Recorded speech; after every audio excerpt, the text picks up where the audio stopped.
Shalom, shalom, bien-aimés dans le Seigneur, que le Seigneur vous bénisse et que sa grande grâce soit déversée sur vous.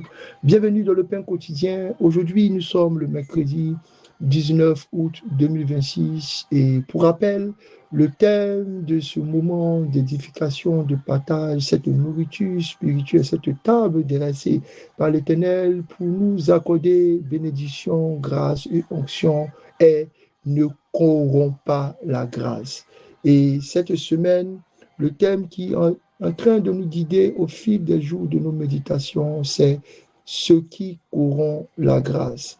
Nous avons vu différents éléments qui étaient source de corruption de la grâce et aujourd'hui, nous voulons parler d'un thème spécifique qui est l'hypocrisie tiré de Matthieu chapitre 23, le verset 27 à 28. Lisons cette portion de l'Écriture.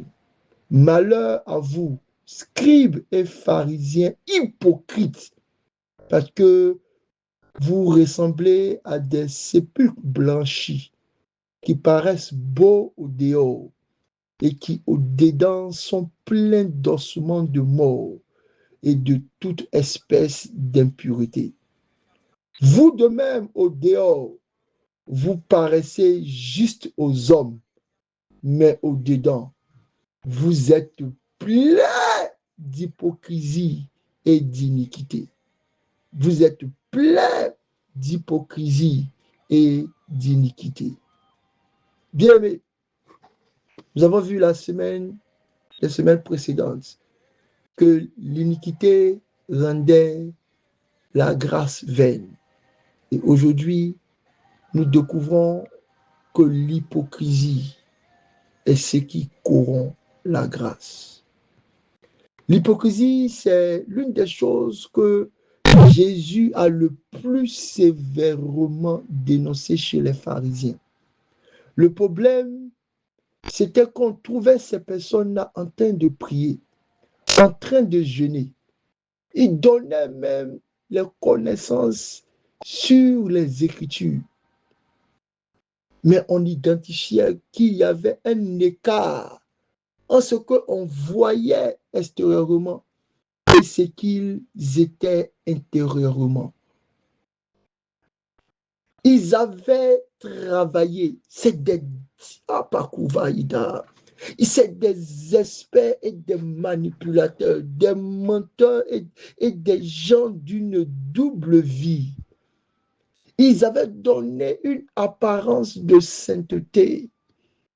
Ils s'étaient présentés dans des apparats de beauté, de pureté. Ils se sont présentés dans des vêtements conciliants, aimants.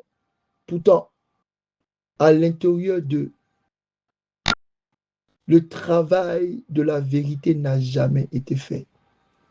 Jésus les compare à des sépulcres blanchis, beaux à l'extérieur, mais remplis de mort à l'intérieur. L'hypocrisie commence lorsque nous accordons plus d'importance à l'image que les hommes ont de nous, que réellement l'état de notre cœur devant Dieu. L'hypocrisie corrompt la grâce parce qu'elle vient cacher nos faiblesses et refuse de laisser Dieu réellement transformer nos faiblesses. L'hypocrisie cherche à paraître juste. Pourtant, la grâce nous appelle à devenir juste. L'hypocrite cache sa faute. Pourtant, la grâce nous conduit à la confesser et à l'abandonner. Je dis confesser et abandonner. L'hypocrite peut souvent même confesser, utiliser des versets. Vous savez, je suis un homme, la chair est faible, j'ai prié, je me suis consacré, je me suis repenti, Dieu m'a pardonné. Mais l'hypocrite n'abandonne jamais ce qu'il confesse de sa bouche, devenu un expert en l'art de la séduction. Ses paroles et ses mots sont devenus comme le venin du serpent. Ses paroles et ses mots sont devenus comme, la bouche du serpent. Tout ce qu'il dit a pour but de cacher, de voiler, d'envoûter ceux qui l'entendent et de continuer subtilement et secrètement à refuser la main de Dieu qui transforme réellement. Combien de chrétiens sommes-nous, priants, gênants, mais nous trouvons dans des lieux malsains? Combien de chrétiens sommes-nous, parlant en langue et prophétisant, mais vivant dans une abomination dont on ne peut même plus prononcer les mots? Combien de chrétiens sommes-nous, réguliers dans le ministère, réguliers dans le service?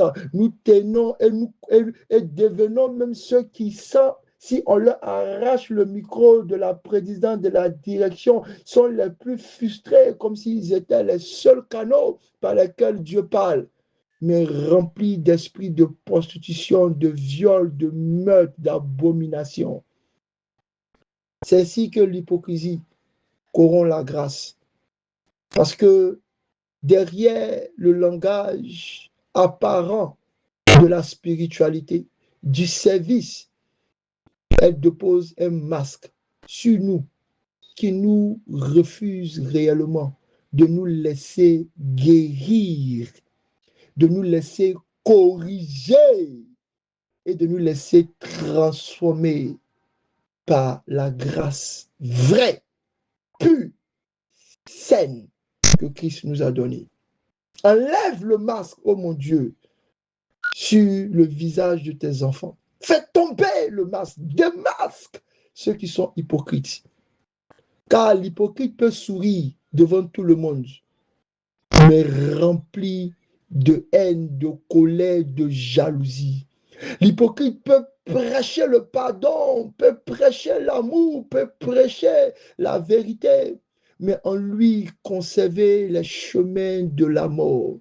Quand on est hypocrite, on peut parler de l'amour tout en méprisant et détestant l'autre. On peut enseigner la vérité, la sainteté, tout en entretenant secrètement le péché. On peut paraître généreux tout en mentant. Oh, qu'est-ce que nous n'avons pas vu? Qu'est-ce que nous n'avons pas connu? Qu'est-ce que nous n'avons pas entendu?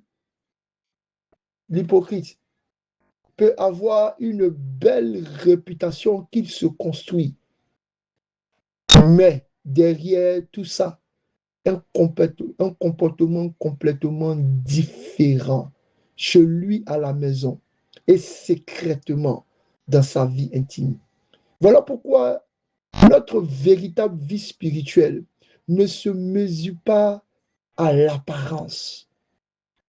Elle se mesure en l'onction que Dieu a mis en nous, qui nous enseigne les voies de la pureté, de la sanctification et de la sainteté.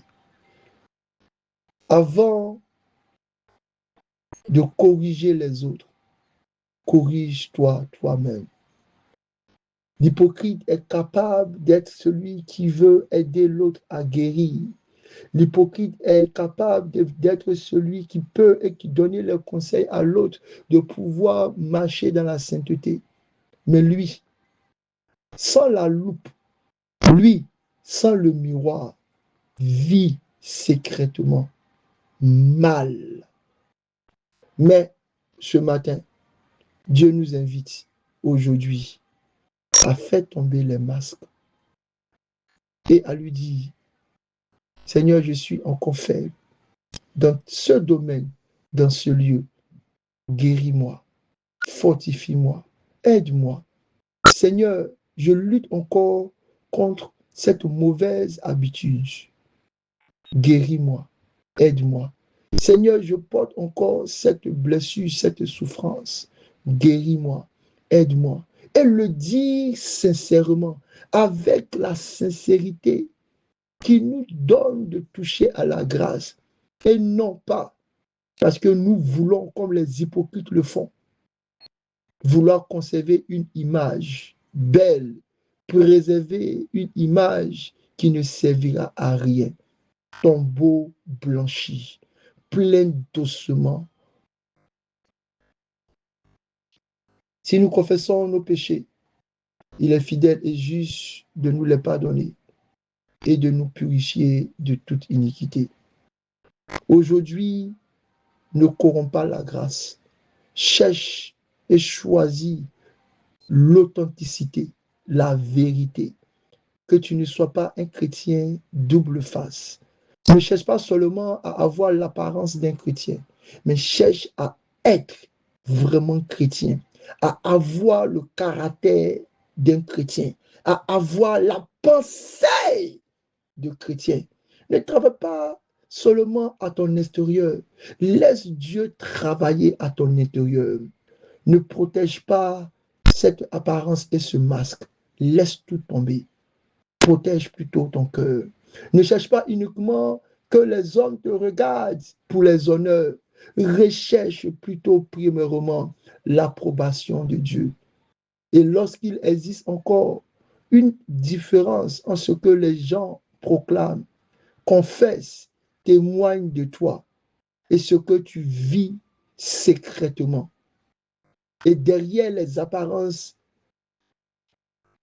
où tu te caches, cours ce matin vers la grâce afin d'être transformé. Car Dieu ne cherche pas des sépulcres blanchis, il cherche des vrais cœurs convertis. Seigneur Jésus, sonde nos cœurs et révèle-nous tout ce qui en nous n'est pas conforme à ta volonté. Délivre-nous de nous-mêmes. Délivre-nous du besoin d'apparaître alors que nous ne sommes pas. Délivre-nous de l'amour, de l'approbation des hommes alors que nous avons encore des limites. Délivre-nous du mensonge et éloigne-nous de porter les masques d'hypocrisie. Que notre vie privée corresponde à notre vie publique. Que nos paroles qui sortent de nos bouches soient exactement les pensées de notre esprit. Que notre foi ne soit pas seulement visible dans les discours, mais dans le caractère et dans la saine et sainte manière de vivre. Seigneur, donne-nous de refuser d'utiliser ta grâce pour continuer à vivre dans l'iniquité. Seigneur, donne-nous la force, oh mon Dieu, de voir ta grâce ne pas être corrompue dans notre vie. Nous voulons la recevoir pour être pardonnés, pour être purifiés, pour être corrigés et profondément transformés, définitivement en train de marcher réellement dans les chemins de la vérité. Oh Dieu, crée en nous un cœur pur et renouvelle en nous un esprit bien disposé qui ne cherche pas à paraître, mais qui cherche à être comme Christ, comme toi. Au nom de Jésus. Amen. Bien-aimés, la grâce ne nous apprend pas à mieux cacher ce que nous sommes. La grâce n'est pas un rideau avec lequel nous voilons nos faiblesses. Au contraire, la grâce est cet hôpital dans lequel nous rentrons pour être guéris, traités, soignés et pour ressortir, annoncer les bontés de l'Éternel. Que Dieu nous donne de ressembler réellement à lui. Bénédiction.